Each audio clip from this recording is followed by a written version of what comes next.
chess match. Young offensive mastermind, veteran defensive wizard. Here's Holly Rowe. Coach, what is it like coaching against Lincoln Riley? Well, number one, he's a guy that has a lot of imagination what he does, and he does it with good players. How fun is it to be in a game like that where you make a change, he makes a change? Well, it's always fun. I mean, that's why you do it. You do it for so long. It's what drives us. How much of a chess match is it with you adjust, he adjusts? It's quite a bit. We've done it so much over the years. It's one we always look forward to, but there will be a lot of adjustments certainly throughout the game. Are you a good chess player? We'll find out today.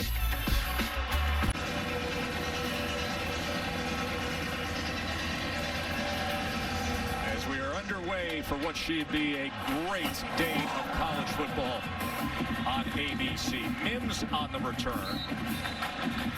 And that will give us our first peek at Spencer Rattler, redshirt freshman from Phoenix, Arizona. 13 touchdown passes on the season so far.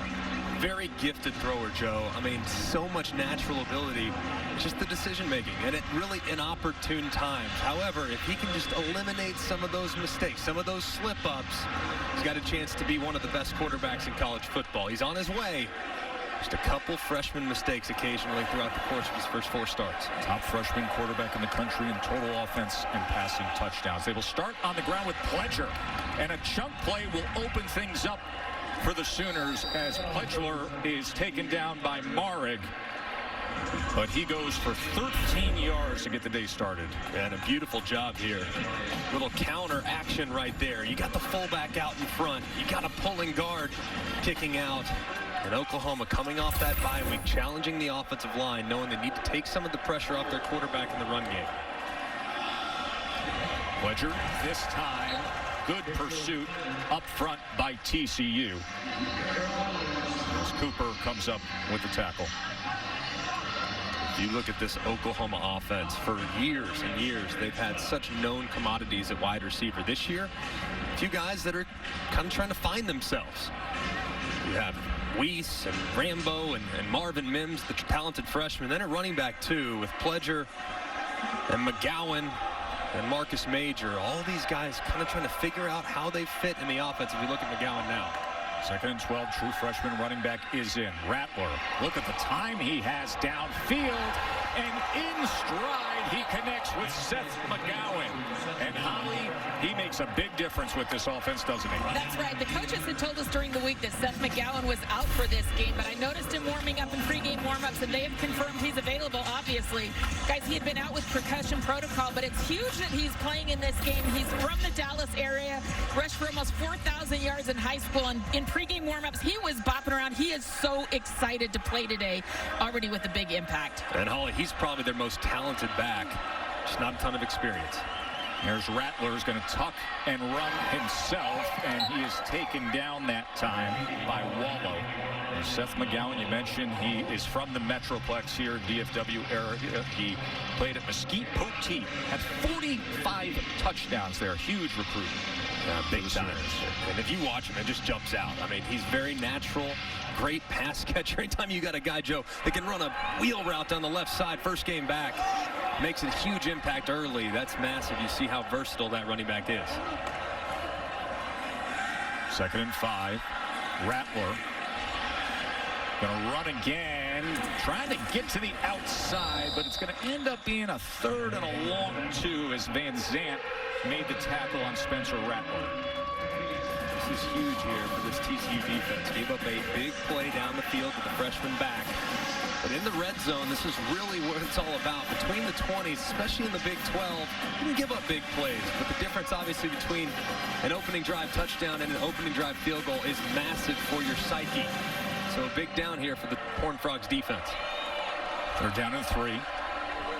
Big Austin Stogner, the tight end, is to the top of the formation there. Keep it on the ground, 3rd and 3, and into the end zone with something extra goes T.J. Pledger. Strong opening drive for Oklahoma. Just split belly action and a beautiful job up front by that Oklahoma offensive line, and a great start for the Sooners coming off the bye week, establishing the line of scrimmage, creating a big play in the passing game, and then cashing in with Pledger bulldozing his way to an opening drive touchdown.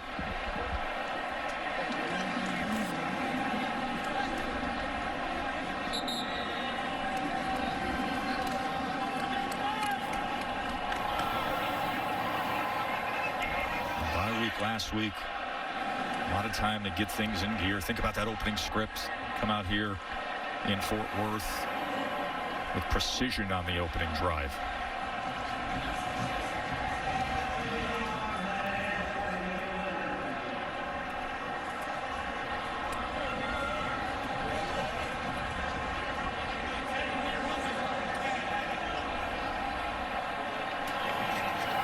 Patterson mentioned to us when we had a long visit with him yesterday about the concern of holding on early against Oklahoma, of expecting Oklahoma to come out like that. It was a low snap and a good hold there on the extra point by Burkage.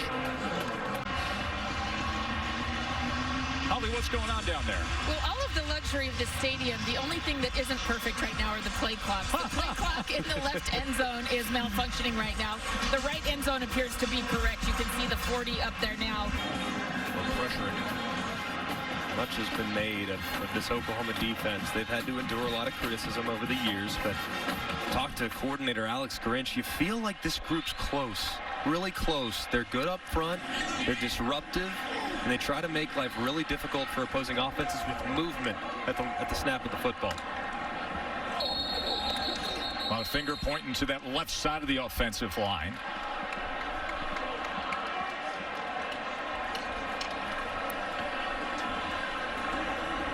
False start.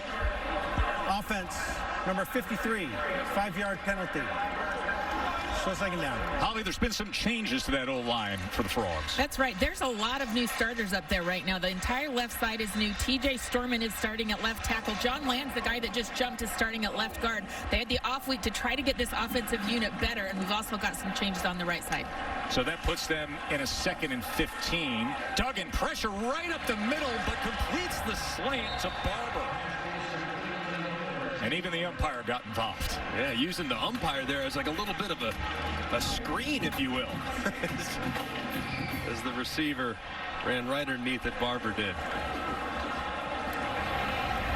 They're down and able to turn the corner is Barlow. Helmet comes flying at the end there. That was Radley Hiles, number 44.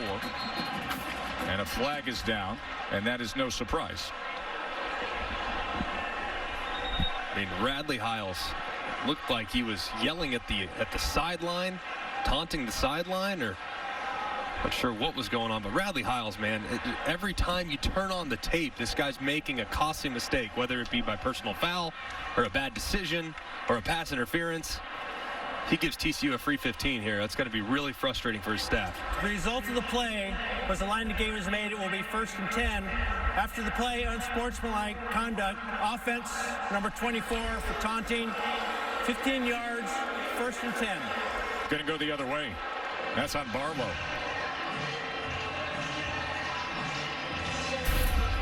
Curious to see what happened here. Looked like, for the most part, Radley Hiles was the one that was initiating the conversation. There's 24. Yeah, he gets up in there for sure.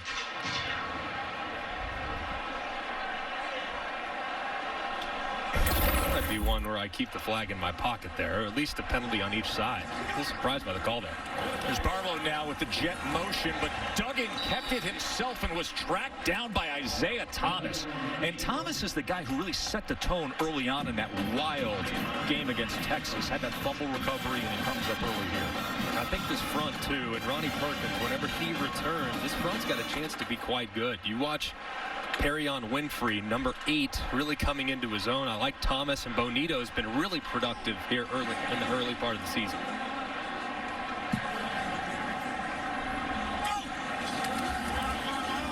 Second and 13. Duggan downfield, wide open, complete to Barber again. So a big play on 2nd and 13 as it goes for 30 yards to Tay Barber. Yeah, this is a beautiful route. If you look at Barber stemming inside, eyes inside, makes it look like you're running a slant, then he works his way back out to the corner. That's a great job of setting up the defender and having good savvy within your route. Got an offensive lineman lined up at receiver. Go the other way, and it's incomplete as he was looking for Carter Ware. So it was an oddball formation that time as they gave the look of a screen to the near side, flanking out the right tackle. Instead, they went down the left seam with Ware, and it's incomplete, 2nd and 10. Interesting looking formation. I thought they were running the Mike Leach. With how wide those offensive linemen were, how wide those splits were, it looked like it was traditional air raid back in the day at Texas Tech.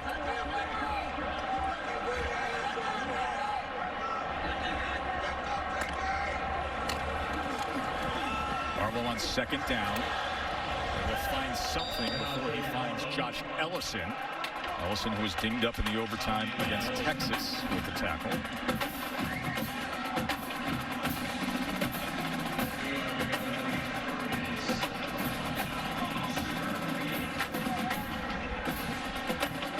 Play TCU's opening drive coming up, and facing a 3rd and 7. Rattler and company came right down the field with a 6-play touchdown drive to start the day. Stack release, 2-by-2 for the Horned Frogs. Duggan on 3rd and 7. Pressure, and he's taken down. That was Marcus Stripling with the sack. And a great job by Stripling. Just working right around the right edge, around Andrew Coker. Dropping the quarterback for a big sack. Great job by the pass rush getting home. That time with the more traditional pass rush. Usually doing twists and stunts. That time a traditional pass rush right around the edge. And he drops Duggan for the sack. 27-year-old Australian Jordy Sandy punting away. As it takes a bounce and runs out of bounds. Good defensive play by the sophomore Stripling. The sack of Duggan. Quick break. We'll be right back to Fort Worth. Don't go anywhere. Thank you, Kevin. It was interesting to see Nebraska up 7-zip before Ohio State came back. McGowan couldn't find anything that time. Instead, it is once again Wallow. Garrett Wallow, who led the Big 12 in tackles last year, leads the team in tackles again this year. There's now 5.5 tackles for loss. You want to find him, just follow the football. That's it. That's all over the place. Just ridiculously productive. 230 career tackles over what's been an excellent career. Here's Rattler on 2nd and 13. And gets it complete to Weiss. Theo Weiss, the sophomore who had a big breakout game in the Red River rivalry a couple weeks ago, had a team-high 8 catches against Texas. I love this right here. The effect on the safety, the hard play action. Ardarius Washington jumps on that initial overrun. You got the post over the top. Weiss picking up right where he left off a couple weeks ago, and Rattler dealing a very hot hand. A couple of long completions already, continuing to use play action to his advantage. 44 yards there. McGowan testing that right side, and he was pushed out by D. Winters, a sophomore who came out of Burton High. When you watch this Oklahoma offense, what makes their play action passing game so successful is that they actually use their offensive linemen, their pulling offensive linemen. They make it look completely like run. I mean, if you watch it, it's almost identical to some of their run techniques, and yet there's guys on pass routes down the field. It's just a real testament to their scheme and how disciplined their offensive linemen are in protection. Look at the pressure, and Rattler survives it. Nearly lost his balance, and now will tuck and run, get a first down and more. How about that play from Spencer Rattler? It was LaKendrick Van Zandt who came coming in like a missile, and Rattler was able to dodge it. Yeah, this is amazing right here. I mean, TCU has the perfect defensive play call. Edge pressure, knowing that Oklahoma is going with a hard, heavy play action, trying to push the ball down the field. Rattler sees it. He's the only guy that can make a play on it. He spins out of Van Zandt's big hit. And as a result, it goes from being a loss of 10 to a gain of several yards and a fresh set of downs for Oklahoma. 16-yard run for Spencer Rattler. Play action. Plenty of time. Lofts it to the end zone. Back of the end zone. That's incomplete. As Charleston Rambo couldn't get the feet down. Just a little too long from Rattler. Rattler's been good on the move, hasn't he? He really is. I mean, really, really good. And he's a natural thrower. When you're outside the pocket, your instincts come to the forefront. But right now, staying within the pocket, that's something that's learned over the course of time. He's a freshman, so they allow his playmaking to come up. And when getting him outside the pocket, you just allow it to be a little more natural for a guy that hasn't played a ton in his career. 2nd and 10. Pledgler had to work all that way just to get back to the line of scrimmage. Maybe get half a yard. Had a 12-yard touchdown run to start our day. Habib and Getchum coming up in UFC 254. That is going to be a showdown. Early start time for that lightweight world championship in the UFC today. Be interesting to see here with TCU critical down in distance. 3rd and long. What do they dial up? They try to keep the ball in front of them, because that's probably what I'd do, given the explosiveness of this Oklahoma offense. 3rd down and 9. Rattler. Incomplete. Was looking for his big target, Austin Stogner. Marig had coverage on Stogner. That's a matchup of a 6'2", strong safety against the big post-up tight end who goes 6'6" and over 260. TCU opting that time to go with just a 3-man rush. 8 guys in coverage, and at that part of the field, it's a little condensed, knowing you're on the fringe of the red zone. So a good job there in coverage by TCU's secondary. It'll be a 40-yard field goal attempt for Burkich.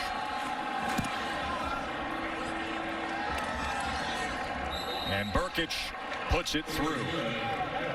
His 5th field goal made of the year. 10-zip Oklahoma on the road.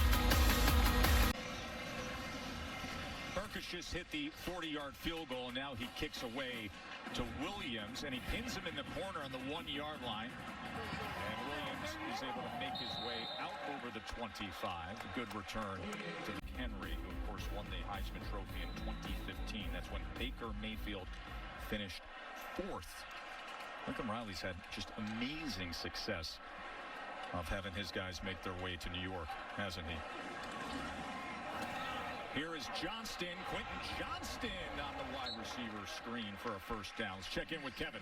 Tess, let's now go back to the horseshoe. Take a look at today's Capital One rewarding performance. Heisman contender Justin Fields, Bug, opening things up. All new plant-based diet, same dime throw. Tess, I don't think he would like the prosciutto at the house today. No, 14-7 Buckeyes. Boog's only taken about 150 pounds of cured meats down at my house through the years. Always nice to listen to Mark, Boog, and Kevin get us through our day of ABC college football. This could be a throw by Miller. He thought about it, and then he is ridden down and out of bounds, as there was too much pursuit with LaRon Stokes coming down the line. They tried to go with a little half pass right there. Good job by Oklahoma's defense, staying disciplined and then rallying to turn what was a 2nd and 2 into a 3rd and long. 3rd down and 7 for Duggan. As Barlow's going to empty out that backfield.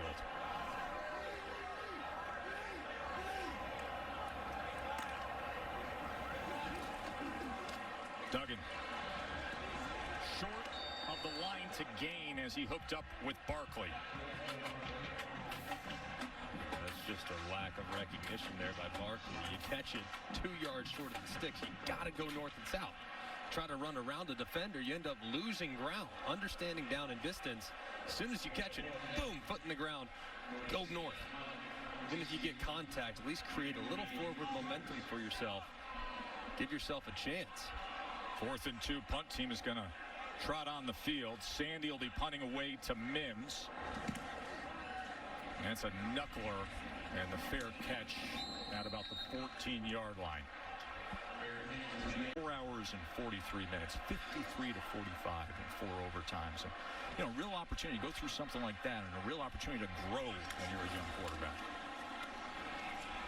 Here's McGowan. Holly. Spencer Rattler actually got benched in that game, if you can call it that. After 2 turnovers in the second quarter, Lincoln Riley took him out and let him catch his breath. Just observe, calm down. He said, I'm so proud of how he handled it. He was very mature. Spencer Rattler this week, he said, I want to be coached. I want to be coached. I want to correct my mistakes. He said, my goal is to not make another turnover for the rest of the season. Handled it with great maturity, and he vows to be better. Rattler. Nothing happening there as he is driven back by Coleman.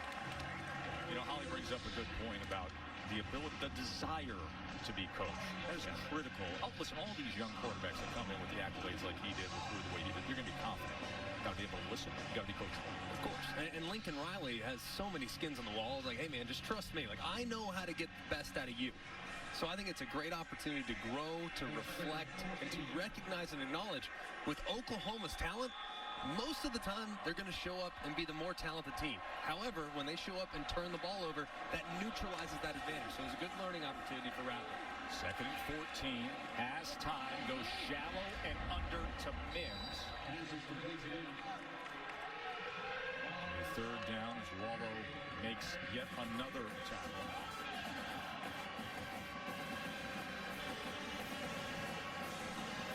10 yards, Mims there. 3rd and 4, a constant chess match between Gary Patterson on one side defensively, Lincoln Riley on the other. Pledger in the backfield with Rattler. 3rd and 4 for the Sooners. Incomplete. Unable to connect with Austin Stogner. Hodges Tomlinson had the coverage, the nephew of LaDainian. Exactly what they want. They have a big body tight end in Stogner, who stands at 6'6", 260, working against the 5'9" Hodges Tomlinson. And that time, Hodges Tomlinson able to make a play on the ball by reaching that right hand around. Darius Davis is the return man for TCU today because J.D. Spielman is out injured. Reeves Munshaw with the punt. High hanger. Fielded at the 20-yard line. And he obviously got hit and the ball came out. Let's see. Looks like Turner Yell coming in there. Ball comes out. But, you know, they whistled it with the fair catch. Clear recovery by Oklahoma. Just need to go back a touch more to see if he did wave for the fair catch, because the officials blew the whistle as soon as he actually grabbed the ball. Oh, you see, he puts his hand up to block the sun. Oh. Puts his hand up to block the sun. The officials, which is the assumption of a fair catch. Fair catch signal. Receiver thought that he was getting a fair catch, so. We're reviewing the aspect of whether the receiver controlled the ball in the punt, which he did. The previous play is confirmed. Yeah.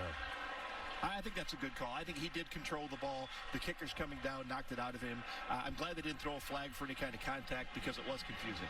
It was, too. And, I mean, honestly, you can also have seen, because it's, if you try to run after you signal for the fair catch, you can get flagged for that as well. So a lot going on right there, but I think ultimately it was the correct decision by the officials to reward the ball to TCU after what was a confusing fair catch. So 1st down TCU at the 21. Duggan off the jet motion. He's going to keep it himself, and he'll get out to the 26-yard line. A 5-yard run for Max Duggan, a sophomore from Council Bluffs, Iowa, where his father was his high school coach. Just on the other side of the river from Omaha. Taken down on 2nd and 5 at the line of scrimmage by Isaiah Thomas. Thomas has been active early on here. If you see, I mean, it's very clear the TCU offensive line is not what we've become accustomed to seeing from that group over the years. They're just not getting the same push. As a result, the running game's very inconsistent. And TCU's had very few opportunities in third and short yardage because they haven't been very good on first and second down running the football so far.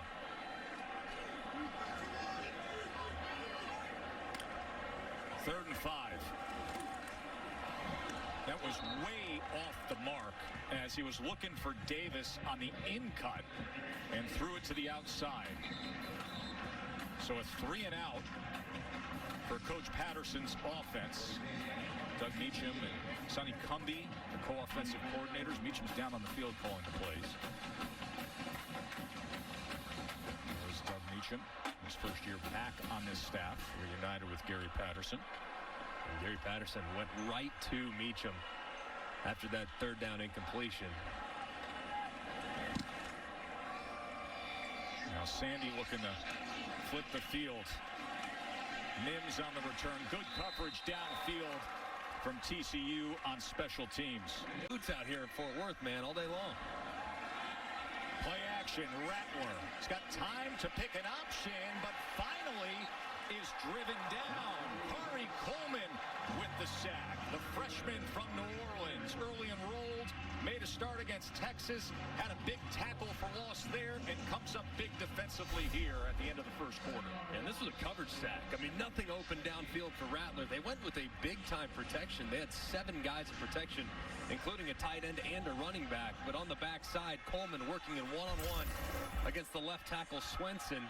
He eventually evades, sheds him free, and drops Rattler for the tackle behind the line of scrimmage in the sack. Well, we said it would be a chess match. First piece was moved by Coach Riley. Pledger had the touchdown run. 10-0 Sooners here in Fort Worth. We'll be back after this message and a word from our ABC stations. Glad you're with us watching the Big 12 Conference on ESPN. I always think it's so cool when you come down here to a game at TCU. You've got this beautiful neighborhood, and then you got the university nestled right into it. So nice, magnificent homes, the backyard. Then, oh, there's a football stadium. Yeah, just right out of nowhere, right? It's a beautiful campus. 2nd and 17. Rattler's going to take a shot downfield, and the flag's going to come out. As he was looking for Charleston Rambo, Noah Daniels had coverage.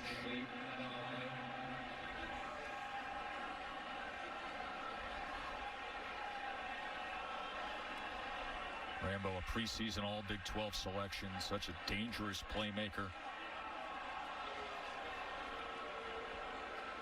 Had a big game last year against TCU. Had 6 catches against the Horned Frogs. Pass interference. Defense, number 21. 15-yard penalty and an automatic. First down. I want to give a little love to the offensive line here. Obviously, the good contact in the back end. But how about a little love to my man, the right tackle? This is Adrian Ely. Watch him save a life. All right, he's going to squeeze inside, and then he sees this presence. He peels off and allows Rattler just a little bit of time to slide to his left. That is awesome. Awesome job by the Oklahoma offensive line, a group that's trying to really find themselves, and Ely doing a great job there, allowing Rattler to throw it way downfield. So athletic for 327 pounds, isn't he? Good pursuit that time. That time, Corey Coleman found the target. Coleman's sitting there. He's like 224. He's coming in. Next thing you know, the play you showed you, Ely. How did he get there? 6'6", 327. He's got the moves to get out in space and find Coleman in that play that you highlighted. I mean, great feet, man. This Oklahoma offensive line's got a really high ceiling. Just got to find themselves a little bit. 2nd and 9. Rattler drops back. He wants to go downfield again. Had an open man in Rambo again, but overthrows it incomplete. So Rambo's finding a bit of separation. You know, Noah Daniels, who got flagged earlier, he had been graded out so well this year. Had 4 passes broken up coming into this game. Pro Football Focus had him among the very premier quarterbacks in grading him out. He's got a tough matchup today. 3rd down and 9, a chance for the TCU defense here. You mentioned Daniels is a talented secondary, but if there's one thing we know about OU, that talent in the secondary doesn't always match up against the explosive speed they have at wide receiver. 3rd and 9. And he gets it complete to Stogner. The big tight end was split out to the near side and an in cut, and he got the advantage against Hodges Tomlinson. Yeah, and Lincoln Riley clearly recognizes that Stogner's a mismatch. And Hodges Tomlinson's a really good player, the nephew of LaDainian Tomlinson. But Stogner's so big that it's tough to match up a corner against a guy that's that large, especially when split outside. So they've gone to that a couple times. Hasn't worked with 100% accuracy, but it's a matchup they're going to try to exploit. 1st and 10. Rattler wide open and complete inside the 10 and into the end zone for Mims. Quick strike Sooners. They do it again.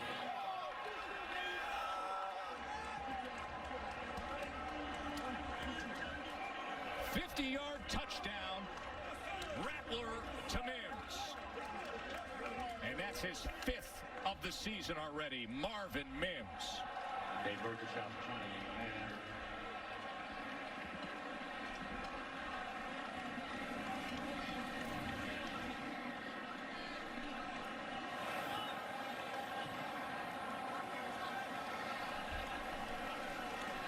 Spencer Rattler with all that time, that confidence we talk about.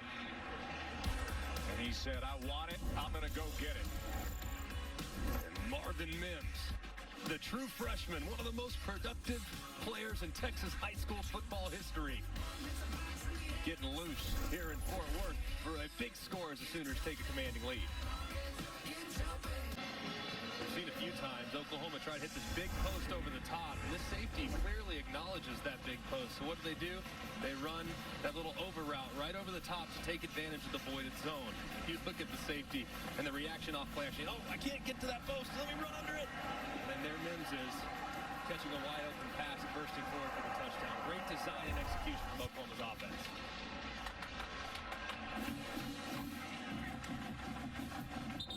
17. Right now, TCU needs that rally. They do. They got to find something offensively because their defense has no answers for what Oklahoma's doing right now. Duggan able to connect and staying with it is Pro Wells. Just what they needed. Pro Wells inside the 30. The big 6'4", 250-pounder able to break tackles, and then Royals finally had to track him down. They needed the big play. They got the big play for 47 yards. A great job of misdirection there by TCU's offense. Miller testing that right side. Andre Miller, the true freshman. And if you watch, you're going to see the flow. Look at the flow running from right to left with that jet sweep action. You run Pro Wells right to that area in which the Sooner defenders were running with that jet sweep. That's just a good job of misdirection. You have one guy running from left to right, defenders following, then you peel that tight end right around behind him. It's an excellent job there by Doug Meacham in this TCU offense. A lot of window dressing here with Lynn and Ware, the two tight ends. Oklahoma and Reggie Grimes playing on the right side of that defensive line. True freshman defensive end coming to that neutral zone. Hard to snap. False start. Offense. Number 47. 5-yard penalty. Still first down. And they will tag Ware. Carter Ware was one of the tight ends who was motioning. Just gets a little on his toes after the motion. So excited to fire out. We saw an Oklahoma Sooner kind of lean a little bit, but he was reacting. But I think a good call by the official. It's clearly the tight end was moving. 2nd and 11. Keep it on the ground with Miller. And Miller with a good run as he gets it just about a yard away from that line to gain. Goes for 10 yards there. Quidell with the tackle.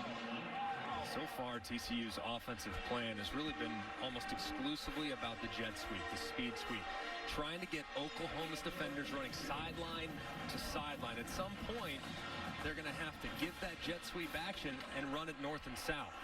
Foster comes in on 3rd and 1, and he'll move the change. You saw Miller walking off and grabbing the back of his right leg. John Michael Terry with the tackle. So DeMarque Foster has to come in, the redshirt freshman from Wichita Falls. Let's watch the end of this play, see what happened with Miller.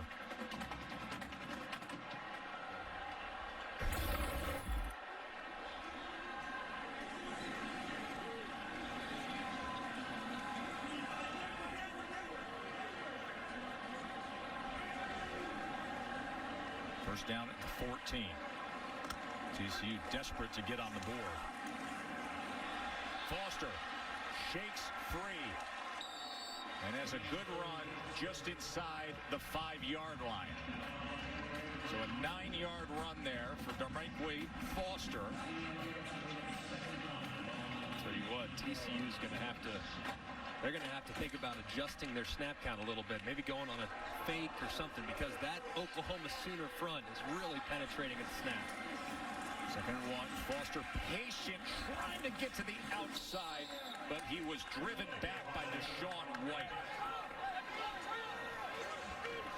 Excellent work from the junior backer for the Sooners. Great job right here by Oklahoma. As you see, just rallying to the football, no one there, keeping contained, and great hustle. Oklahoma has definitely given up some big plays, but Alex Grinch has to be thrilled with the effort his guys have given. Hasn't been perfect, but man, they play 100 miles an hour showing up right there on second and short. Leaves them with a 3rd and 2.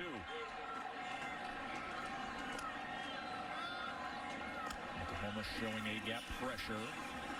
Run into it and taken down again. Radley Hiles with the tackle.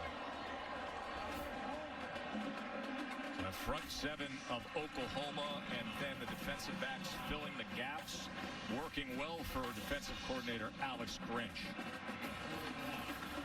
I like the call here, going for it. Field goals aren't going to beat Oklahoma, just not that way. So I like the idea here. Plus territory, some heavy personnel on the field. Looks like exactly what TCU is going to do. Go with some 13 personnel, 3 tight ends. Wells, Lynn, and Ware, the 3 tight ends. Direct snap. Foster lined up in the Wildcat. Hesitates, has a seam, and has the end zone. DeMarque. Touchdown to get TCU back in the game. Wasn't for Gary Patterson. Yeah. It's amazing. I don't know that any coach has had a bigger impact on a program. You consider where they were. Rambo on the return here. And Rambo weaves his way out towards the 27-yard line. What is up?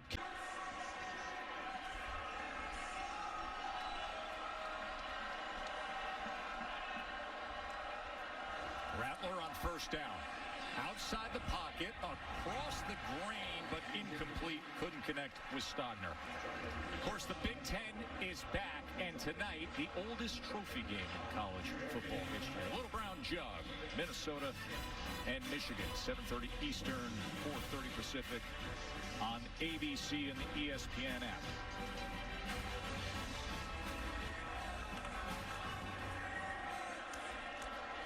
Well, guys, some significant differences with how the Big Ten is coming back with their COVID protocols compared to how the Big 12 is.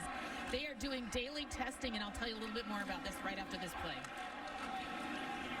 There's McGowan on second down. Taken down, a tackle for loss. Holly.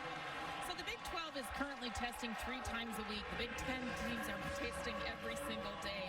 There are some thresholds for the Big 12. They have to have 53 players, not scholarship players. They can include walk-ons. But the thing that's a real catch for the Big 10 right now, and people are concerned about will they be able to get through the season, is if a player tests positive, it is a mandatory 21 days out, a 14-day quarantine, and then a period to go through cardiac screening. This is significant and a concern if they can get through the season. I want to continue that conversation a little bit here. 3rd and 14, Rattler. And it's incomplete. TCU defense does their job. That was Marig, the exceptional safety who came into this year as a preseason All-American candidate. Had such a big year last year. And they needed to have that defensive stop, so Oklahoma will be punting away. But Holly brings up a very interesting point when you frame the Big 12 and the Big 10. The return of the Big 10 with really stringent COVID protocols and really leaving themselves no wiggle room, by the way. Muncha on to punt away. An umbrella wobbler And the fair catch is near the 35-yard line. Done a good enough job in learning from what these conferences have done early on that maybe they can apply some best practices for the Big Ten as they try to pursue and try to bat 1,000. 10 that throws things off alone there. We got a big one with Iowa State and Oklahoma State that gives Big 12 fans some hope. 2nd and 18 as he goes to Barber underneath. It's going to be 3rd and long. Well, I still think that right now Oklahoma is still the most talented team. The problem is they're not really positioned at this moment to really make a playoff run, barring something unforeseen with the playoff committee, say they were to potentially expand or whatever it might be. There's constant conversation about that. Oklahoma State's in a really good spot, but the way we're seeing Brock Purdy and Breece Hall for Iowa State, the way they're starting to put it all together, that's a dangerous team. So you mentioned it. That game today between Iowa State and Oklahoma State, I think the winner is certainly in a great position to get to the Big 12 championship and potentially, obviously, chase that elusive playoff spot. 3rd down and 9. Duggan downfield looking for all of it. Flag comes in as Quentin Johnson was covered by Woody Washington, and that's exactly what they wanted to see here. And Holly, just to wrap up this conversation, as we get the call here from David Alvarez. Pass interference. Defense, number 0. 15-yard penalty and an automatic. First down. Holly, I know long ago there was some talk of CFP expansion, of just because of what's happening, this unique year of expanding. But what is being said among Big 12 leadership when it comes to all of this? Well, first and foremost, I think that they just want to get through the season and have enough games to qualify. The College Football Playoff Committee has not come out and said that teams need to have a certain amount of games to be considered. But the Big Ten did say they have to have played 6 games to be eligible for the Big Ten championship. So much is left to be determined. But Oklahoma's athletic director, Joe Castiglione, is on that CFP committee. And what was his reaction, Holly, as they get the reception to Lynn?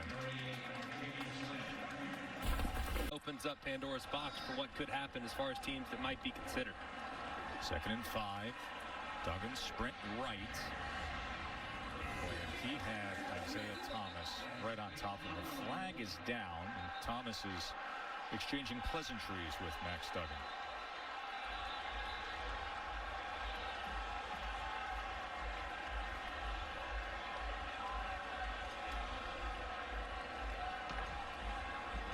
They're going to get a call against Buki Radley-Hiles in the secondary. It looked like he grabbed the receivers. He was part of the pass.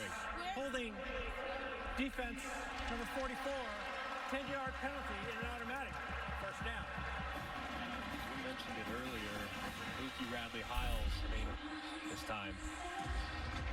There's the hit on Duggan. Big hit there in the backfield. Buki Radley-Hiles has been a starter here now for a few years. One of the veteran presences there in the secondary. He's got to be a leader.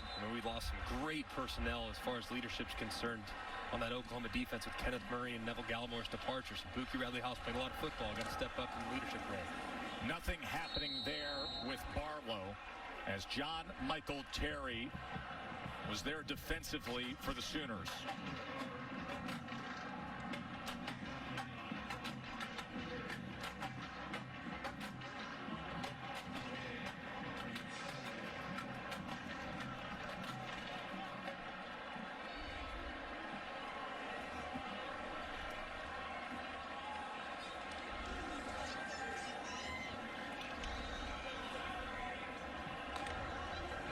Second and 11. Duggan to the end zone. Diving effort.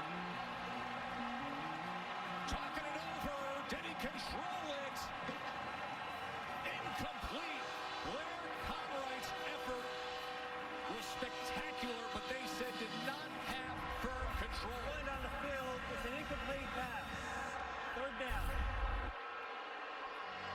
Let's take a look at it. Ooh, that's a great call by the official. As you see, the nose of the football does look as though it goes through and hits the ground. Of course, it can hit the ground, but it has to be in firm control, and the ball cannot move. That was Terry Jones, the back judge there, who took his time, conferred. Very good job by the Big 12 officials. It's such a tough call. It's happening so fast. As you see that ball kind of move a little bit Previous there. play is under further review. Win on the field was an nickel Call, and a great job on the field, too, by the back judge. Hey, go and get with the other official. Let's have a conversation. Did you see the ball hit the ground? Yes, I did. Perfect. Incomplete. Then go clean it up in the replay review. That was just excellent execution by these Big 12 officials. 3rd down and 11 now. Quarterback run had no chance at all. Perry and Winfrey just smacked down Doug. Winfrey was one of the biggest JUCO recruits in the country, is really flashing, isn't he? Watch the big fella here. He works a little bit to the left, and then here comes that right guard right around him. He swings him, swims him over the top, and drops him in the backfield. Winfrey just stands out every time you turn it on. He's a kid that's getting better and better and better. And by season's end, he'll be one of the best in the Big 12 at defensive tackle.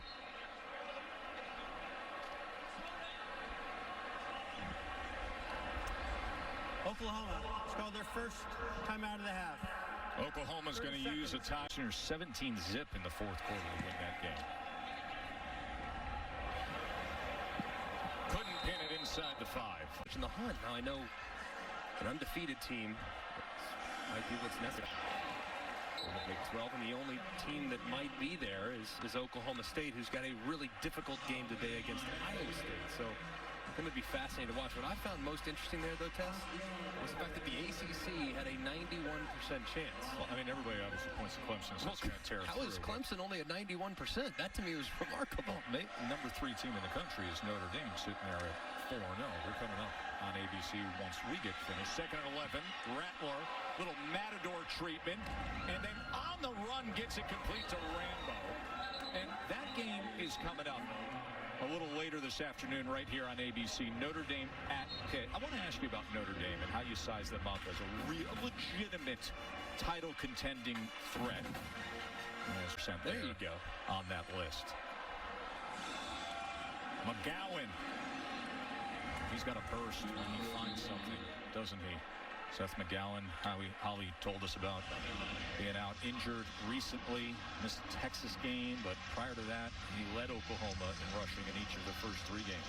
It's funny because when you watch McGowan, and I'm always hesitant to make comparisons to elite level players, he reminds me a lot of DeMarco Murray. I mean, he really does. And DeMarco Murray, ironically enough, on the Oklahoma staff, coaching the running backs, but kind of a long strider, a little more upright, but also very effective in the passing game as well. It's just a lot of similarities there between those 2 players.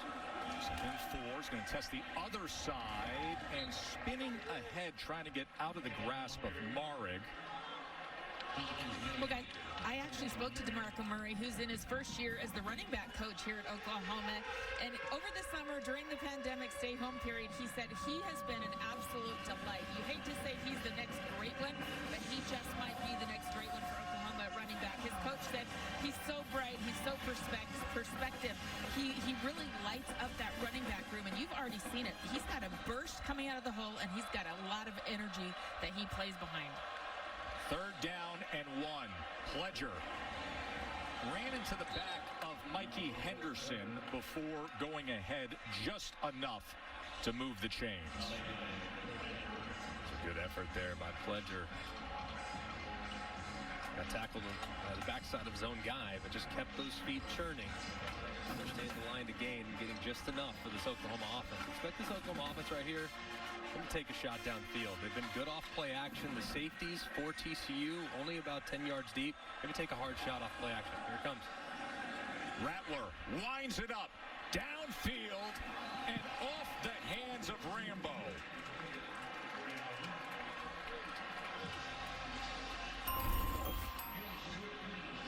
Reminder, Khabib and Getchi is coming up. Little mid-afternoon start for UFC 254. Man, I saw a training video of Khabib that blew me away. Did you see the video where he was swimming upstream against the current in a Russian river? I did not see it until you brought it up. That's what Peloton needs next. Yeah. Forget this treadmill and the bike thing. What they need an app for people that want to swim upstream against the current in a cold Russian river. I'm sure now that's training, brother. I'm sure there's a big market for that. Pletcher going ahead over the 50. The 47-yard line taken down by Bradford. All right, Holly, last week you had your big Loma Lopez prediction that went south, by the way. I believe you owe somebody a dinner. What do you got here for UFC 254? I just want to go to the island. I don't feel like I have a good scouting report on either guy, but I like the idea of Fight Island. I just got out of the WNBA bubble. I would like to compare Fight Island to the bubble. Here's 3rd down and 5. Rattler. Pressure off the edge to late. They pick it up. Rattler, quick strike, and going up high for it. A flag is down was Mims. Seeing how much separation Mims got, this could potentially be a push-off by Mims. Mims had a ton of separation on the curl route. Part of the pass, holding, defense, number 2. That penalty is declined. The result of the play is a first down. That's Keon Stewart, the sophomore defensive back, who last year was forced into action as a true freshman, started 6 games. Here he is against Mims. That's why I had to push off. Because clearly, UC Stewart was kind of grabbing him there as he released up field. Contact has been pretty physical for the most part from TCU's corners and safeties against this talented Oklahoma receiver corps. Let me tell you something. That young man's got a bright future right there. I like Mims. I feel like we're just comparing guys right and left. He reminds me of Marvin Harrison. The guy's got unbelievable feel. Rattler pulled it and then found a couple of Horned Frogs waiting on him, including LaKendrick Van Zandt. Want to remind you, coming up the half, we have Kevin, Mark, and Booger with the State Farm halftime report. They'll get you squared away on everything you need to know, how Clemson looks, ETN going forward, the ACC record, Nebraska and Ohio State, and they will set the table for Notre Dame and Pittsburgh. And of course, tonight on ABC, number 18 Michigan and number 21 Minnesota. 2nd and 9.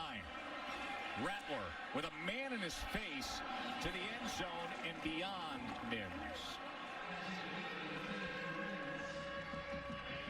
You're here. Main thing if you're Spencer Rattler, biggest thing, you cannot take a sack.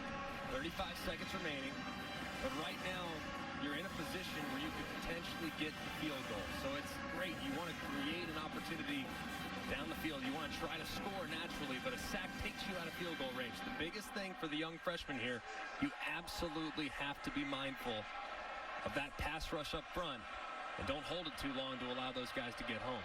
11th play of this drive, their longest of the day, and it's a 3rd down and 9. Just over half a minute to go until we get to Kevin and the guys for halftime. Here on 3rd and 9, 11th play of the drive.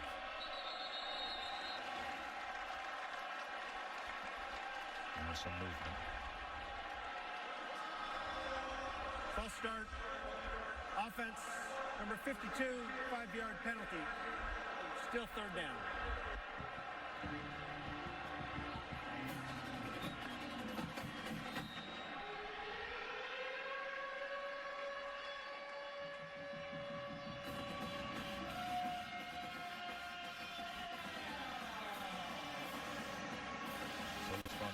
Coach Patterson, how animated he is, getting the calls in defensively.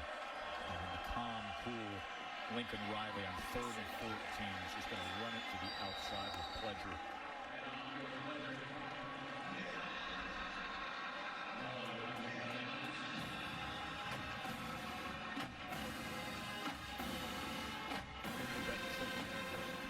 Lincoln Riley, now you get a chance to maybe kick a long field goal and go into the half potentially with the 13-point lead, but you didn't want to take an unnecessary risk. Your quarterback has not been flawless this year as it comes to decision making, so I like it taking out of his hands and allowing Burkett to try to make a play here. This would be a career-long 54-yarder from Burkett. He has connected from 51.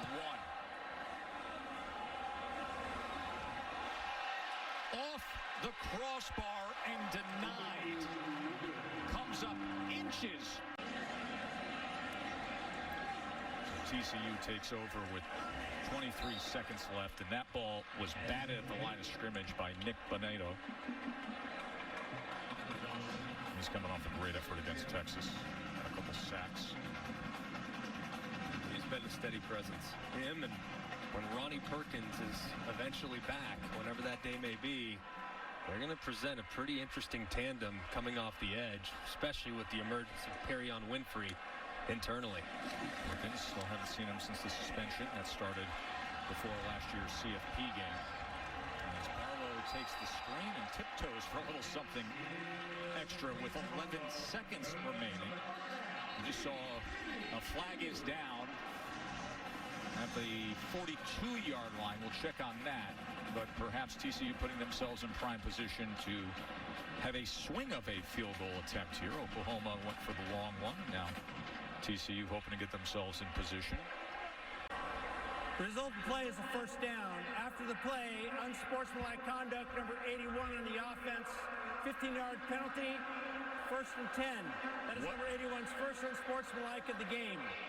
Missed opportunity as Pro Wells gets the unsportsmanlike. And you can see he's locked up right there with Pat Fields, the safety. Watch him, left hand. It's right to the side of the helmet, right in front of the official. 3 timeouts in 11 seconds, and with an outstanding place kicker who has a big leg. Instead, you're left with this. And Duggan was looking to just check down as a flag is down in the offensive backfield. But that could have been an opportunity for 3. And they need everything they can get to get out of this hole.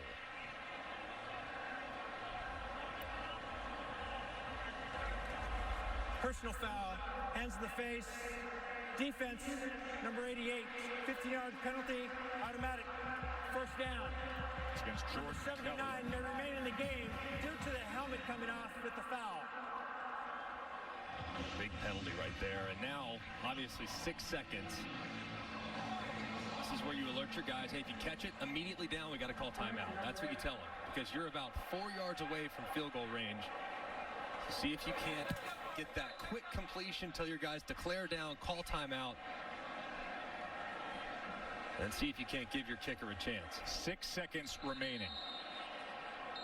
And a timeout's going to be used by Oklahoma.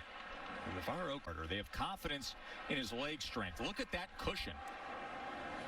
Let's see if they can pitch and catch. And there it is, just as you said, Greg. And now the timeout. So a chance to cut it to a 7-point game. Griffin Kell blocked. 3rd time that's happened. Flag is down. Austin Stogner, the starting tight end, in on special teams with that 6'6" frame for the Sooners. A little substitution on the defense. 12 men on the field. 5-yard penalty from the previous spot. Replay 2nd down. We'll have 1 untimed down. That is brutal for Oklahoma. So a second chance for Griffin Kell. This time 49-yarder. Has to lift it though. He does, but does it leak off to the right? No good. And the margin will stay at 10. 17-7 Oklahoma. TCU is going to get the ball to start the second half. 3 plays of 40 or more yards for Oklahoma in that first half under 3 scoring drives.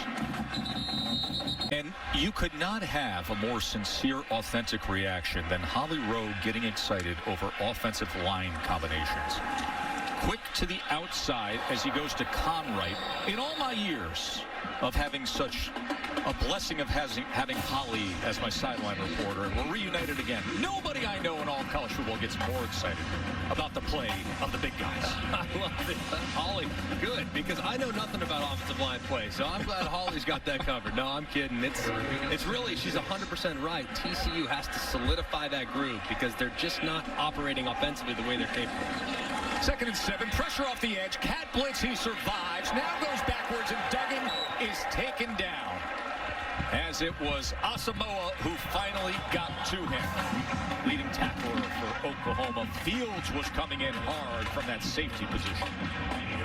Yeah, they brought just to break the free safety pressure off the left-hand side, completely unaccounted for. And you're going to see just pressure right here. Actually, safety's really coming from both sides. Edge pressure. no one there to account for Fields as he blitzed off the left, and they dropped Duggan for a loss. Good job initially avoiding the rush, but good opportunistic play call there by Alex Grinch. 3rd and 19. And weaving his way, making the most out of that effort. So holding up. So Pledger get the first carry. Flag is down right in the line of scrimmage as he is pushed out.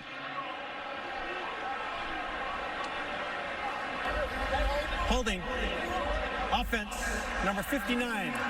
10-yard penalty. Replay. First down. You see the end man on the line of scrimmage as TCU tries to work across. You're going to see Ely just grab with his right hand the shoulder pad of Terrell Cooper. It's a good call by the official. Keep your hands inside. With the movement that you see from not just TCU's defense, but from Oklahoma's defense, holding penalties are going to happen an awful lot just because of how quick those guys are up front. The snap of the ball. Pledger wrestled down by Wallow. Boy, Wallow came up big against Texas with that win TCU had that forced fumble at the goal line late in the game and sealed the win. Be easier to find games where he didn't came up big. I know. He is the heart and soul of this defense, isn't he? 2nd and 16. Rattler with a strike to Austin Stogner. You know, we asked Coach Riley about Stogner, 6'6", 262. And he said, you know, he really came into his body this year. He said he's a little like Bambi before, you know, kind of a little big, a little top heavy. You can see he's really committed himself to his diet, the weight room. He's really become a really solid, well-rounded tight end. They're going to need him. They've done an awful lot in the first half. Expect him to continue to be featured in this plan throughout the course of the game.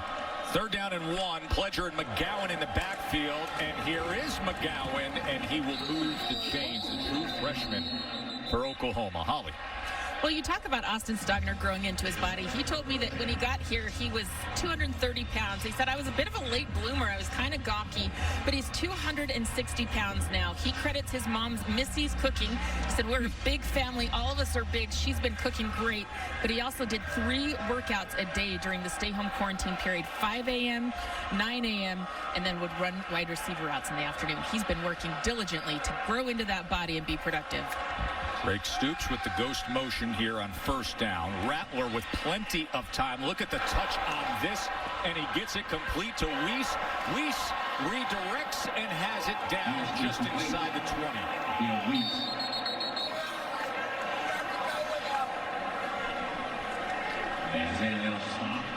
And this is what you give up when you only opt to rush 3. There's only 3 defensive linemen that are trying to apply a pass rush, which gives Spencer Rattler plenty of time to sit back there, survey, allow Weiss to cross all the way from left to right, and a beautiful throw up and over the top.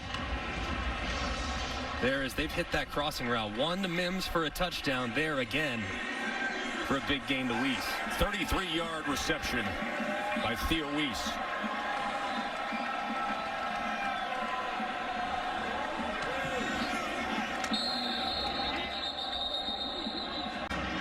What do we say about the chess match between Lincoln Riley and that guy, Gary Patterson? So he's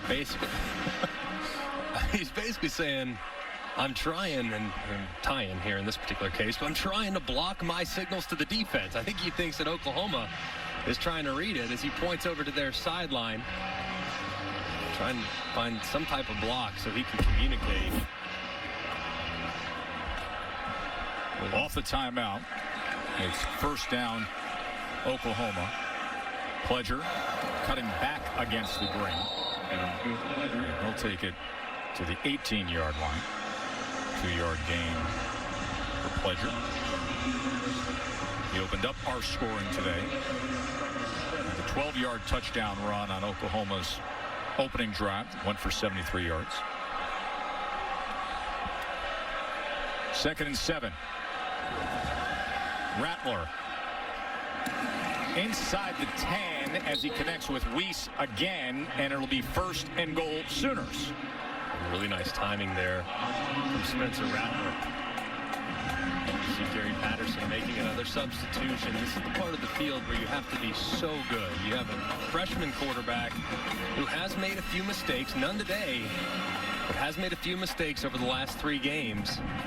The field gets condensed down here, so for Oklahoma, this is where you really want to lean on your run game and your big targets. So expect them, if they do go to the air, to look in the direction of Stogner, their tight end. Instead, they go with Pledger, and he is torn down from behind by Dylan Horton. Horton's first year at TCU, transferred in from New Mexico. High school ball nearby in Frisco. 2nd and goal.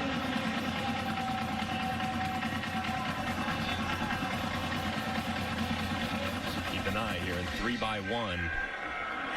There you have Stogner. If you find an advantageous matchup for your tight end, that's where you want to look if you're the quarterback. Pulls. Rattler wants to run it himself, but he's taken down hard. Stewart stayed at home, and then Cooper cleaned things up.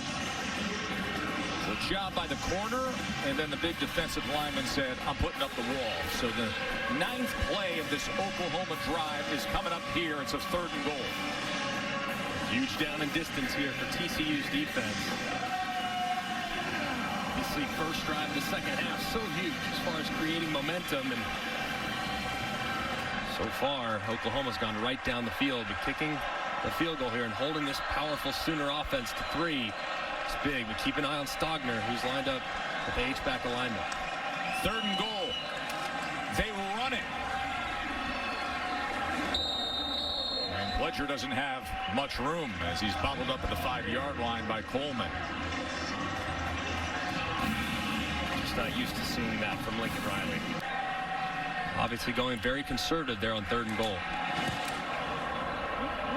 Just a nice and easy 22-yard field goal for Burkich. From his heart. And here he is just a few weeks later playing football, guys. It's truly remarkable. Isn't it, Holly? Williams on the return. Walker in front. And then Russell out at the 27. Let's go. Winston. That's how long ago it was. Complete out to the 36-yard line as Barkley makes the catch there. So far, we haven't seen a ton from Max Duggan in this TCU passing game. They've had some opportunities for some underneath completions. Got to continue to work the underneath spots, get the ball out of his hands quickly, knowing that offensive line's been a little leaky from time to time. 2nd and 2. Barlow probing that left side, but all he's finding is Terry again. Another tackle by John Michael Terry. Right here with the ball in the left hash, 3rd and 2. I want to get Duggan on the move. I want to get him moving to his right. Give him a run pass option. Give him the potential that if he likes what he sees through the air, he can throw it. But if he doesn't, he can keep it with his feet. This is a very athletic kid, and rolling to his right would be the direction that I'd try to get him going. Give him the multi-dimensional option. 3rd down and 2. Quickly gets it to Johnston, and Johnston with a nice cutback and a little bit of slithery wiggle past midfield.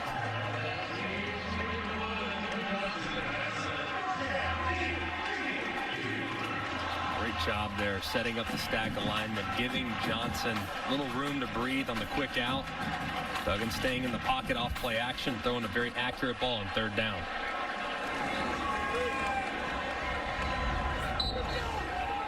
Johnson again. Reminder that tonight we've got Minnesota and Michigan. A little brown jug on the line. 7:30 Eastern, 4:30 Pacific on ABC. Doesn't it just look good to see those iconic Big Ten logos and brands up there being promoted? They are back. I'm so glad the Big Ten's back, man. I'm so excited. And it snows in the forecast. Just an appropriate return. 2nd and 9. Duggan resets. Now he tucks, runs, gets to the outside, and slides down. A 3rd and short. Late flag comes in from the defensive backfield all the way back at the 25-yard line. During the run, personal foul, illegal blindside block. Offense number 21. 15-yard penalty from the end of the run. Still second down. That was number 12. As a receiver, Davis. And you're going to see him as the ball is dead. Look at him work back towards the line of scrimmage and just hit as hard as he can. Woo. Just unnecessary there. I mean, you go from having 3rd and 1 to now 2nd and super long. Just completely unnecessary after the play. That's how you get guys hurt, man. Makes no sense. Got to have more discipline than that. 2nd and 17 after the penalty.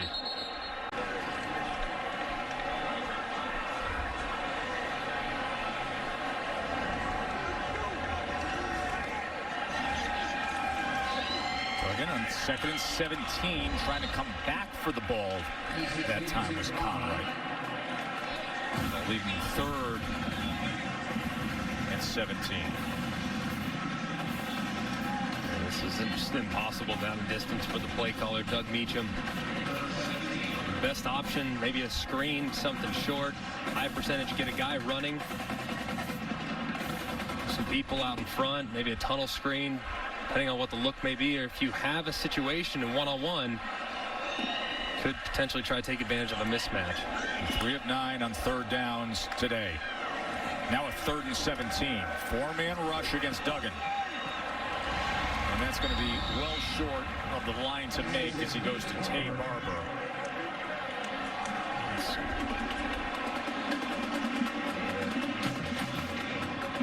They really hurt you there if you're TCU. You can't look back. You can't continue to dwell.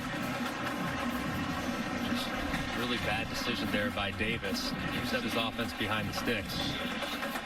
I'm Oklahoma, though. I'm being really cognizant of a potential fake here. I'm going to be pretty safe, go punt safe, play defense if possible. 6th punt of the day for TCU's Jordy Sandy.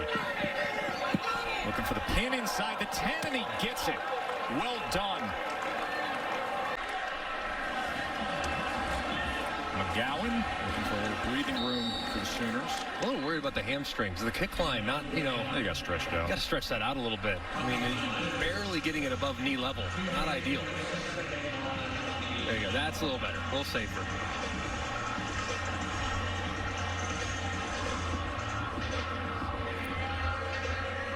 I want to assure you, you may worry about the hamstring being stretched out. You do not have to worry about hydration on that road. No. I'm a little worried about dehydration, but not as much about hydration. Here's Pledger.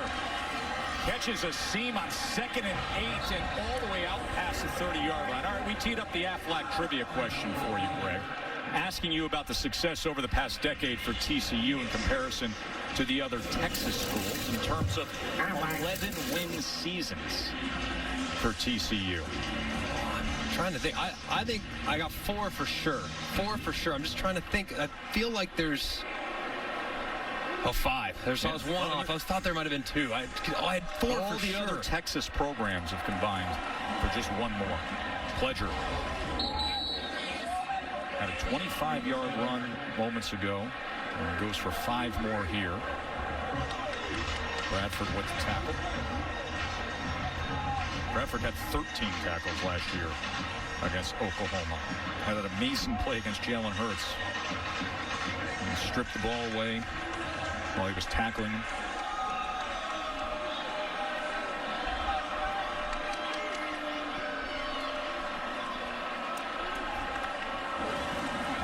Second and 5. Rattler wants another big one downfield. Into the hands of Mims, and Mims into the end zone. This young receiver for Oklahoma is doing his thing. Beat Stewart and tack on a 61-yarder to the 50-yarder he's already banked.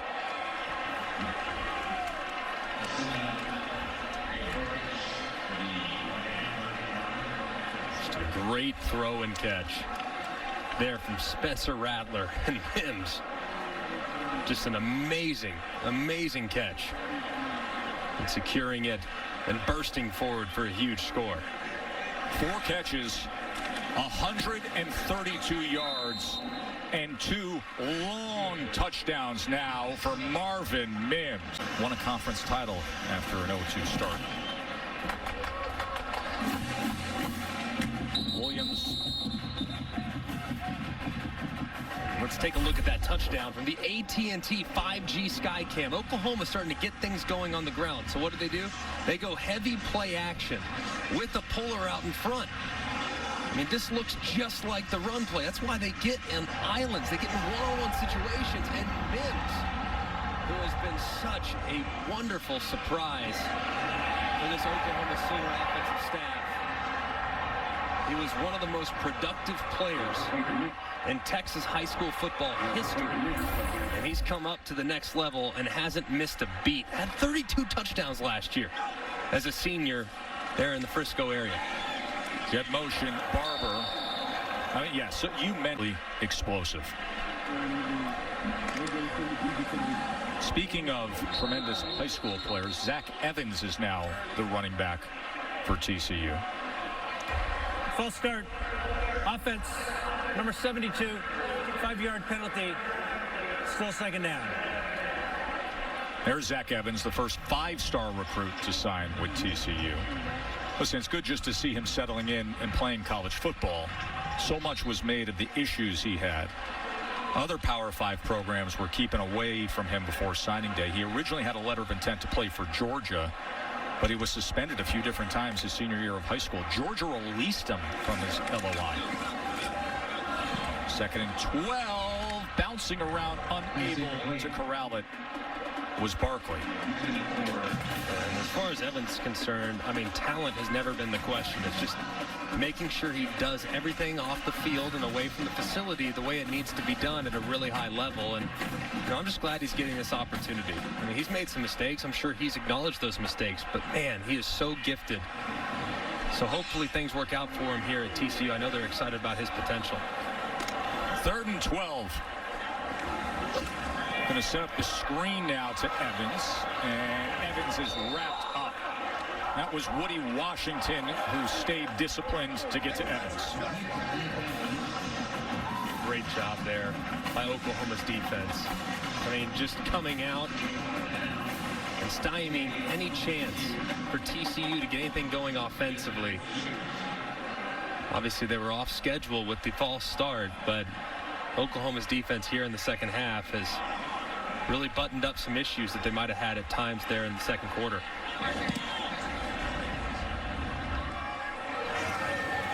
There's Mims on the return. Mims breaks the first would-be tackler. Mims is past midfield. Have yourself a day, young Mr. Mims. So I'm going to go Iowa State. I think it's going to be really close. Final seconds here of the 3rd quarter. Pledger somehow kept his balance and went ahead for 4 yards.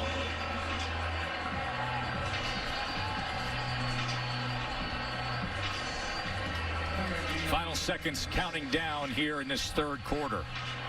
A 3rd quarter that saw Marvin Mims do it again. 61-yard touchdown reception moments ago. 27-7 Sooners on top. We will be back after this message and a word from our ABC station. He's very passionate about and is empowering his players to speak out on it. You know, it's interesting. Pledger with the carry here, as he will have a first down. The pregame warm-up T-shirts have become a very good vehicle for players around the country, and what most of the coaches we've visited with this year have said is, hey, listen, it's their choice. Whatever they want to put, whatever message they want on that shirt, and they're really giving that pregame warm-up opportunity to the players to have that platform. Yeah, it allows you ownership over something. That's right. This is what we want, is our message for today. You've seen a lot of schools start to employ different ideas, game to game, themes of the game. It's been really neat to see the voice of the player come to the forefront and all the different creative ways they've brought attention to things that are on their mind. Ball came out there. Hall jumped on it over Syracuse. 2nd and 12. Pledger again. As he makes his way to the 20-yard line. Rattler over 300 yards today. The star offensively has been Mims. He's targeted Mims 4 times. 4 times he's thrown the ball Mims' way. He's got 132 yards and 2 touchdowns. Also had a 47-yard punt return. It's hard to break records at Oklahoma, but I have a feeling that those two are going to combine to do some damage to the record book here in Norman for the next few years. 3rd down and 5. Rattler. Flag comes down as Rattler goes to the corner of the end zone. I was looking for Weiss. It is going to be dynamic to watch the next few years with all the young talent that they have corralled here with the Sooners offense. And McGowan, the true freshman running back. Offside. Defense, number 11. 5 yards to the previous spot.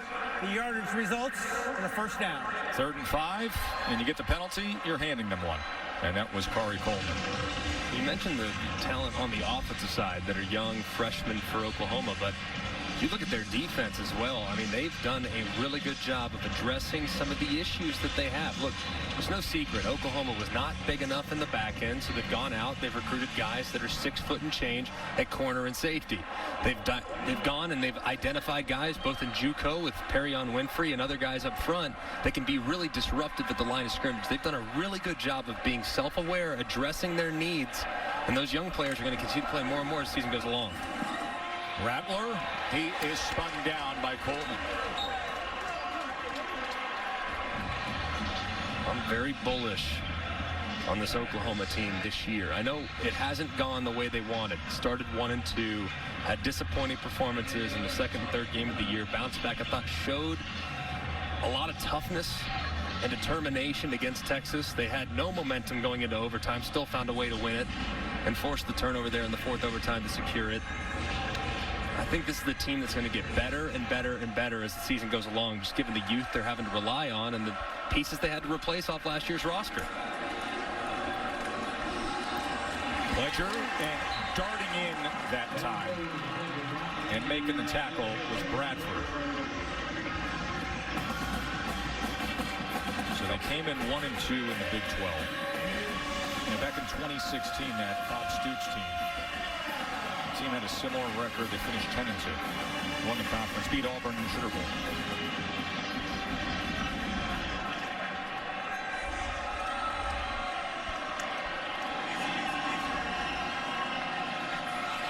Third and 21.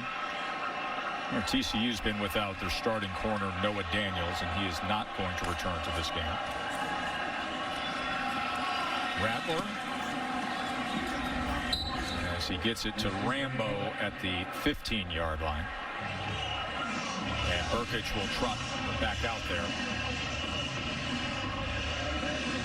The TCU defense there. Obviously, this came with a touchdown would have been completely out of reach. But now, a couple touchdowns and 2-point conversions, and then third touchdown potentially. Their backs against the wall, but at least they have life, albeit just for the moment. 32-yard attempt from Burkich. He splits the uprights, his third main field goal of the day. About that, walked on, earned his job as a starter, and now serving our country. So many great stories about walk-ons to massive success stories from this sport. Williams met prior to the 20-yard line and a flag. But as the season goes along, I'm telling you, they're going to get better each and every week from this point forward. Duggan scrambling around and then taken down back at the 6. Let's go to the studio. That season going back to 2014. See if the defense can carry them today against Pitt. Here's Johnston as he's trying to get back that yardage. And it'll be third down and short, 12 yards there. 3rd and 2. Michigan, Minnesota coming your way tonight. Saturday Night Football presented by Capital One. 7:30 right here on ABC. The return of the Big Ten today. Things feel different. Schedule feels full. Lots to talk about. Little brown jug. The trophy. And that history goes back to 1903. Michigan hasn't lost to Minnesota up there since 1977. This is Miller on 3rd and 2, and it looks like he's going to be about a half-yard short. 4th and 1. So Sandy punts away. Mims will take that fair catch. See if you can't get a 2-minute drill going. 8 punts on the day for TCU. Here is Henderson, and Henderson breaks a tackle and is out past midfield in the first down for the Sooners as he goes for 12 yards there. Mikey Henderson, another good-looking true freshman offensive weapon.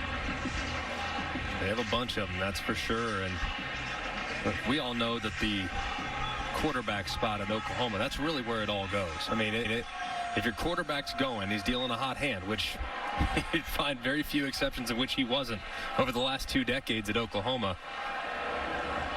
As Spencer Rattler continues to get comfortable, this team could become unstoppable offensively.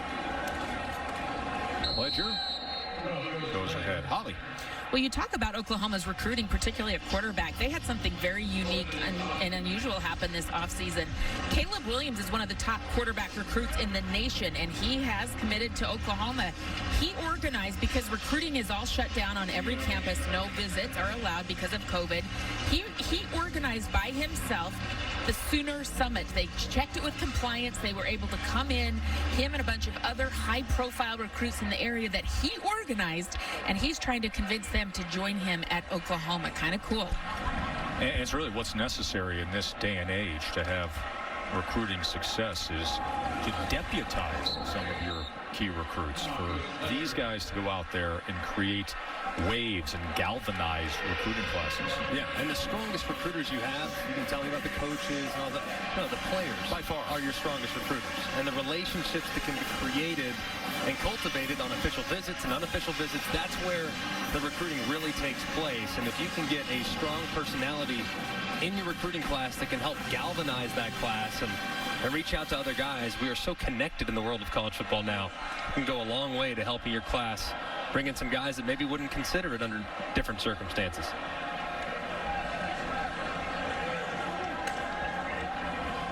Third down and 7 as Rattler drifts back, and then you see some of the arm talent just to drive that ball against his body momentum towards Mims. But they will be punting away here with under 6.5 minutes to play. This defense holding TCU to 7 points. TCU has 235 total yards and has punted 8 times.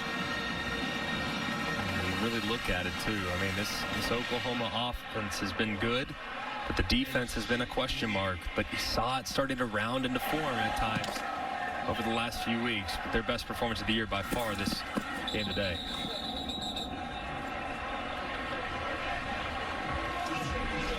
Really done a great job controlling the line of scrimmage and creating opportunities to push the ball down the field. You look at Spencer Rattler, yeah, the completion percentage isn't going to wow you, but the yards per attempt is remarkable. Really downfield throws, challenging the defense constantly.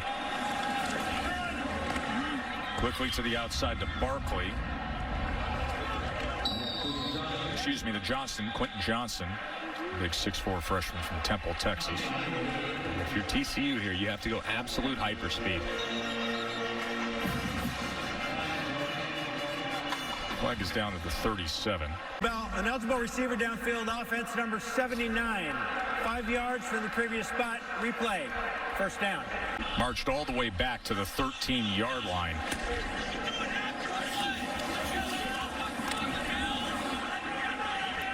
Duggan being chased, and then in stride, he is able to connect. And Zach Evans, 5-star true freshman running back. Great catch there by Evans. Dang good throw from Duggan. Running away, getting chased down. Throwing it accurately over the middle.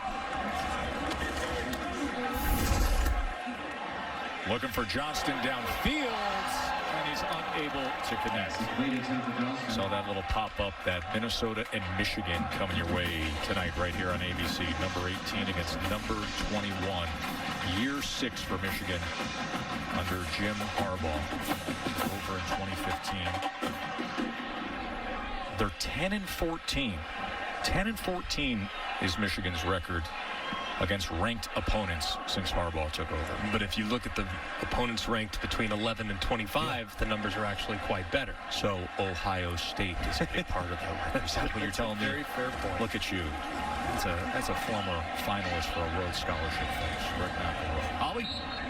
You talk about Michigan and Minnesota. I actually checked in with the sideline reporter for that game, Maria Taylor. Welcome back to college football, Maria. We love you. And she told me about the relationship of Rashad Bateman, the terrific wide receiver for the Gophers, who decided to opt out. He actually did have COVID, and then he decided to come back to school. He is very close with P.J. Fleck, and they're expecting something special from him tonight. Well, last year he was extraordinary, Holly, as Evans takes the carry here. Last year, Bateman had 60 catches for over 1,200 yards receiving. And I think the other thing, too, is quarterback Tanner Morgan, probably one of the most underappreciated players in America. Complete to the outside. That's Conwright, redshirt freshman who went to Coronado High School in Lubbock. He made the freshman All-American watch list this year, Blair Conwright. Yeah, another thing I'm really excited about, we mentioned it earlier, that Notre Dame Pitt game is fascinating to me. I mean, absolutely fascinating. It's coming up here in just a minute here on ABC. Notre Dame wants to run the ball. Pitt, one of the best in the country against the run. What gives? Duggan able to escape the pocket. This is what Duggan does very well. Look at the separation and then the toughness at the end. He doesn't mind taking a hit as he ends up on the stairs heading up to the band. Just short of the stairs there. Sophomore quarterbacks going to have a very, very, very good career here in the years to come. Oklahoma on the road. They are closing in on win number 25 of their last 27 true road games. To the end zone, Duggan. Is that caught? Yes! Nice throw. Young receiver has been the headliner. There is the little punch kick. It was maybe a little bit more developmental. Pledger is going to add to his total on the day, makes a man miss, and then takes Wallow for a ride. Well, Spencer Rattler has always had this kind of confidence. He told me that he doesn't want people to mistake confidence for cockiness. He started playing tackle football when he was 7. His dad gave him the option for flag or tackle, and he chose tackle. He said, when we were on the 9-under team, we were airing it out 30, 40 yards down the field. I just had that natural ability to spin the football, and it's never gone away. He's also won a state championship in high school as a basketball player, and this is just a young man that has had so much success athletically. He believes he can do it, and so he does. And Holly, I loved what Coach Riley said to us the other day when we asked him about Rattler and his mental makeup as Pledger continues to get more work. He's over 100 yards on the day. And Greg, he said, listen, he's confident, but it's not the fake kind. He isn't blind to his weakness. Yeah, and he is perfectly okay, and I think as evidenced by having to take what Lincoln Riley described as a little bit of a timeout against Texas. You see all the beautiful throws he's made here today, driving the ball down the field time and time again, allowing his talented receivers to come down with it. And that was a moment in which he could really reflect. Great, he didn't have a ton of time. Tanner Mordecai comes in, plays pretty well in Spencer Rattler's absence. And then the second half, Rattler comes out, he's a completely different guy. So it's really been interesting to watch the maturation process, and it's going to continue as he grows and gets a little older and more physically mature. And Pledger's going to put this game away. You think about since Lincoln Riley came over to Oklahoma, 3 years the head coach, 5 years in total. And the quarterbacks finishing in the Heisman top 4, right? Because Baker was 4th in 2015 when Derrick Henry won, and then 3rd behind Lamar Jackson next year. Then they get the win with Baker. Then they get the win with Kyler Murray, and then they get Jalen last year as the runner-up. That's an unprecedented run of quarterback success. It really is. It's amazing. And honestly, every one of those guys, Baker probably being the best example, he improved drastically. Now, he was a great player as a sophomore, but got better and better and better until his senior year. Kyler Murray arrived as a backup, got better and better and better under Lincoln Riley's tutelage. Here's McGowan. He tried to stay in bounds right there. And Oklahoma's been top 3 nationally in total offense in each of the last 4 years. Hey, when we came on the air today, you made one of those statements, and I know you never say anything without great thought and great resolve to your argument. Just the way they position their quarterbacks, the way they empower their quarterbacks. I mean, it's a quarterback's dream to play in a system like this. He obviously has the talent and will have the supporting cast and also the opportunities to showcase his talent, knowing that he plays at a traditionally playoff potential team. So I absolutely think, without question, he'll have a chance at some point in the next couple years to be in the mix for the award, and it could come as soon as next year if they improve as a freshman group the way I anticipate. Well, it's fun to take a look at him today. Holly Rowe, I think we're going to be talking about Mr. Rattler and Mr. Mims and Mr. McGowan, this young group, for a long time. By the way, Holly, what a joy to be back with you. I did my 2.5-year tour of duty in the NFL, and here we are reunited the way I like to do football, with you down there on the sideline. Okay, can I tell the listeners one cute story? Oh, boy. When you What called, is this? I got a phone call in August. I was in the WNBA bubble, and somebody started playing Peaches and Herb. Reunited, and it feels so good. Well, it's great to be back with you. Thank you, Joe. Me. 2 yards, receiving the 2 long touchdowns, and the 61-yarder and the 50-yarder. But these recruiting battles in the Big 12, when it comes to DFW, they are for real now.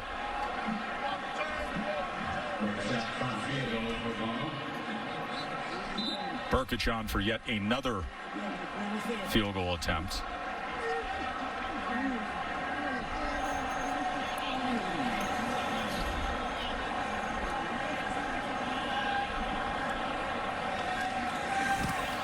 Most reliable place kickers in the country. Will add 4-0 Notre Dame, number 3 in the country, going up against Pittsburgh.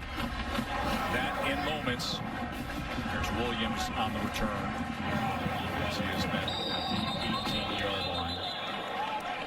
And solidify that group, find 5 that they can rely on, and quit allowing that to become a bit of an Achilles heel, which has been a problem so far in the first month of the season.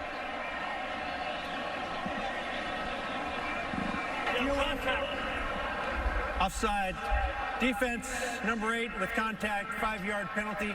Still first down. Apparently, Perry and Winfrey is not ready to end this game.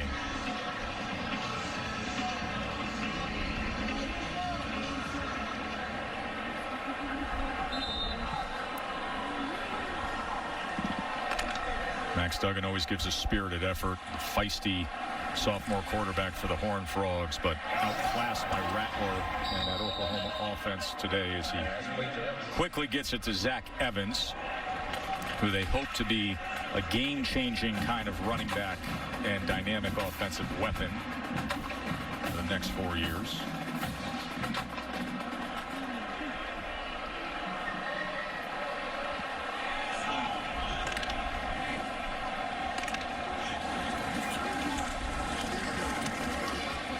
Duggan, final seconds here. Evans again. Notre Dame and Pitt awaits. Give me one thing to look for, Notre Dame and Pitt, Greg. Can Notre Dame run the football? Pitt comes in allowing about 60 yards a game on the run. Pat Narduzzi, I played against him. I know him forever. He runs quarters and he's stopping the run. That's what you know what you're getting with a Pat Narduzzi defense. Can Ian Book find some receivers in one-on-one situations outside to take advantage of what should be a defensive group that is fully committed to neutralizing that powerful Notre Dame rushing attack? Kyron Williams, a running back for Notre Dame, has 2 straight 100-yard rushing games. He has nearly 500 rushing yards through the first 4 games. What do you say we put an end to this thing here in Fort Worth, where Oklahoma gets their 3rd win of the season? They've won 7 straight against TCU. They've won 25 of their last 27 true road games. For Holly and Greg, I'm Joe Tessitore. Enjoy the rest of your day, including a visit with our man, Kevin Nagandi, in the studio right now. Take it away.